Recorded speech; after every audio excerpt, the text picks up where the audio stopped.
une rencontre déterminante. Alors qu'il éprouvait le besoin d'explorer de nouveaux horizons professionnels, Éric Dupond-Moretti décide de s'essayer à la scène, début 2019. L'actuel garde des Sceaux investit alors le célèbre Théâtre de la Madeleine, pour y jouer à la barre, un seul en scène dans lequel il se raconte et dénonce aussi les travers du système judiciaire. Un acte politique ? Il est encore trop tôt pour le dire, mais une chose est sûre, ce discours plaît. Tous les soirs, la salle affiche complet et la star de la soirée a même droit à une standing ovation, comme le rappelle BFM TV dans un documentaire consacré à Éric Dupond-Moretti. Si la pièce connaît un franc succès auprès du grand public, elle va également intéresser d'influentes personnalités, à l'instar de Brigitte Macron. Un soir de février 2019, la première dame, que l'on sait férue de culture, décide de venir admirer le talent d'orateur de celui que l'on surnomme l'ogre des prétoires. Contrairement aux autres soirs, la pression ne va pas redescendre de sitôt pour Éric Dupond-Moretti, qui va recevoir la visite de l'épouse d'Emmanuel Macron en loge. Conquise, cette dernière tient en effet à le féliciter. Elle vient nous voir dans la loge après le spectacle. C'est un moment passionnant, parce qu'elle reste longtemps. Elle le félicite pour le spectacle, elle est, je crois, en accord avec pas mal de sujets, se souvient Adrien Racah, le co-auteur de la pièce, dans le documentaire de BFM TV. Ce soir-là, il est persuadé qu'un déclic s'est produit, on a tous senti qu'il y avait quelque chose qui s'était passé et qu'elle était réceptive au discours.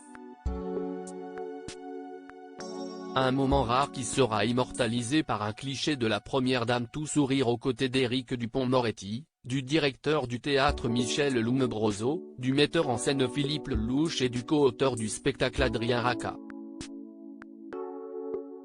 Supérieur à remaniement d'Emmanuel Macron, découvrez les ministres du gouvernement Borny quelques mois après sa rencontre avec Brigitte Macron, les choses vont s'accélérer pour Éric Dupond-Moretti. Brigitte Macron, elle, n'évoquera jamais cette sortie culturelle, qui semble pourtant avoir joué un rôle dans la nomination de l'ancien avocat au gouvernement. Si bien que quelques mois après la visite de la première dame au Théâtre de la Madeleine, Éric Dupond-Moretti est reçu par Florian Bachelier, député de la majorité présidentielle et premier questeur de l'Assemblée nationale. Là encore, la rencontre est marquante, c'est une vraie rencontre.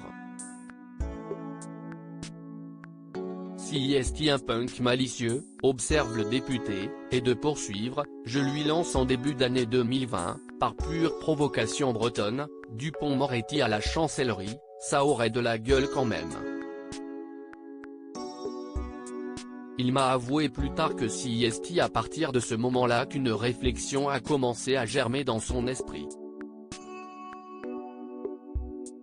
La première dame l'apprécie énormément. Difficile de savoir si la première dame a réellement pesé ou non dans la nomination d'Éric Dupond-Moretti. Mais lorsqu'on remonte le fil de l'histoire, elle n'y semble pas si étrangère, puisque c'est elle qui l'a véritablement repéré, le soir où elle s'est rendue au Théâtre de la Madeleine pour le voir sur scène.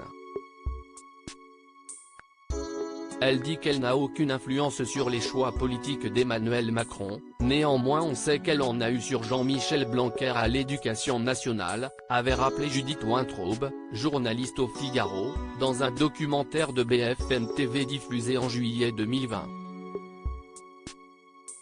Et d'ajouter au sujet de l'ancien ténor du barreau, on dit aussi beaucoup qu'elle a joué un rôle dans la nomination d'Éric Dupond-Moretti parce qu'elle l'apprécie énormément.